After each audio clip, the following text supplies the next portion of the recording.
ममता बनर्जी अभी sympathy card खेलना शुरू कर दिया है। पिछले चुनाव में पैर में बैंडेज बांध के चुनाव जीती थी। इस बार लोगों को डरा रही है कि मुझे मार दिया जाएगा, मुझे अलग किया जाएगा। तो ये सिंपैथी क्रिएट करने की प्रयास करे, लेकिन इतना भ्रष्टाचार और व्यवस्था फैला हुआ है, जनता यहाँ से मुक्ति चाहती है। लेनदेन संक्रांत मामलाয় গ্রেফতার দিনেশ চান্দের দিল্লি থেকে গ্রেফতার করেছে। गाय तस्करी, कोयला तस्करी, बालू पत्थर बंगाल में एक बहुत बड़ा समस्या है और यहाँ से हजारों करोड़ रुपया आता है और राजनीति में भी यूज होता है। समाज में इसके लिए अव्यवस्था है। ये जो खून जख्म बढ़ रहा है, हिंसा, इसके पीछे भी यही पैसा है। तो इसका बहुत पहले होना चाहिए था, शुरू हुआ है।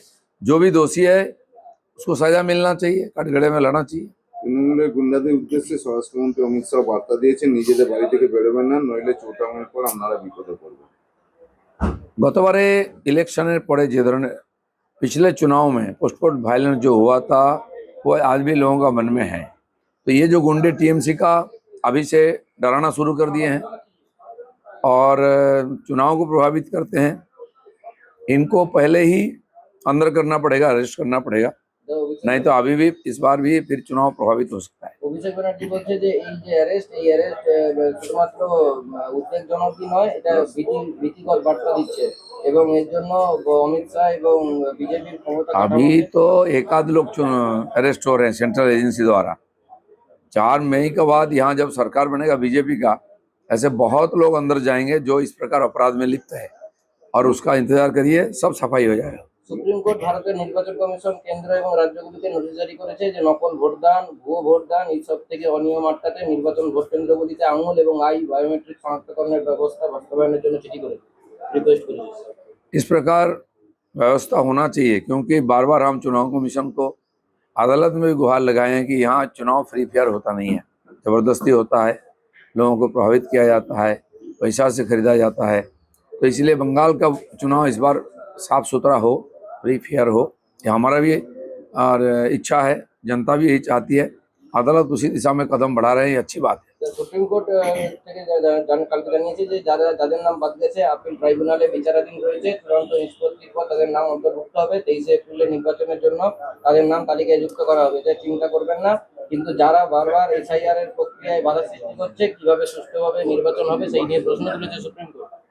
देखिए, एसआईआर को और असफल करने के लिए ममता बनर्जी, उनकी सरकार, पार्टी पूरा प्रयास किया है, इसलिए कुछ लोगों का नाम अभी भी नहीं आ पाया है। चुनाव कमीशन और अदालत पूरा मैटर को देख रहे हैं, उन पर भरोसा रखना चाहिए। মমতা ব্যানার্জি বলেছিল বিজেপির ম্যানিফেস্টো শুনে যে এত টাকা বিজেপি ঘর থেকে পাচ্ছে। কালকে অমিত শাহ বলেছে যে ভাইপোর দুর্নীতি, তৃণমূলের দুর্নীতি বন্ধ করে সেই টাকায় মহিলা এবং যুবদের ব্যাংক অ্যাকাউন্টে পাঠাবে।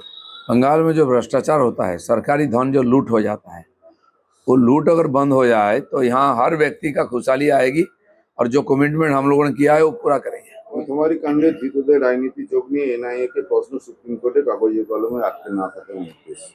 पूरा चुनाव पूरा राजनीति प्रभावित हिंसा मोथाबाड़ी में हुआ है और जो लोग उसमें पकड़े गए हैं, अभी भी जो लोग पकड़े नहीं गए, ये सब टीएमसी के साथ, ममता बनर्जी के साथ उनका संपर्क है।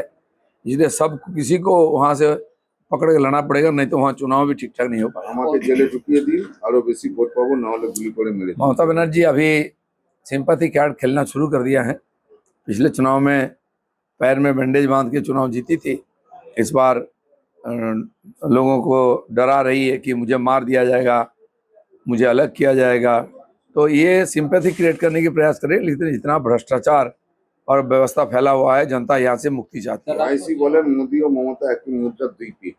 वैसे जहाँ है वहाँ जाइए, बंगाल में उनको जरूरत नहीं है। অনুপ্রবেশ বন্ধ করার জন্য বিএসএফ এর প্রয়োজন 600 একর জমি। পশ্চিমবঙ্গ সরকার তা দেয়নি। 45 দিনের মধ্যে ওই জমি দেওয়া হবে বিজেপি ক্ষমতায় এলে, এবং পশ্চিমবঙ্গে অভিন্ন দেওয়ানি বিধি চালু করা হবে যাতে একাধিক দিয়ে কেউ না করতে পারে। बंगाल और बांग्लादेश की जो बॉर्डर सबसे सेंसिटिव है, अभी भी कई सौ किलोमीटर बाढ़ नहीं लगा है, प्रयास चल रही है। यहाँ भाजपा की सरकार आते ही तुरंत जमीन भी दिया जाएगा और पूरा सीमा को एकदम सील किया जाएगा। एक वहाँ से चिड़िया भी इधर नहीं आ पाएगा। और यहाँ जो भू विवाह है, जो देश की कानून, उसी आधार पर व्यवस्था होगा। ডিটেনশন ক্যাম্পে যাব না, রাষ্ট্রপতির কাছে স্বেচ্ছা মৃত্যু আর্জি জানিয়েছেন, এসআইআর নাম বাদ যাওয়া। किसी को डिटेंशन कैंप में कोई नहीं भेजेगा, जिसका डॉक्यूमेंट है उसका नाम लिस्ट में आएगा, वोटर लिस्ट में। ভোটের আগে খড়গপুর, ভবানীপুর চারিদিকে বিজেপির ফ্লেক্স, ফেস্টুন, পতাকা ছাড়া হচ্ছে। टीएमसी हार चुकी है, इसलिए सीधा सामने लड़ाई नहीं कर सकता है। इसलिए हमारा बैनर फोड़ना, फाड़ देना, झंडा उतार देना रात को चुपे में, ये सब काम कर रही है। इससे कोई फायदा नहीं है। और जो लोग कर रहे हैं उनको मैं सावधान करता हूँ कि इसका नतीजा बहुत खराब हो सकता है।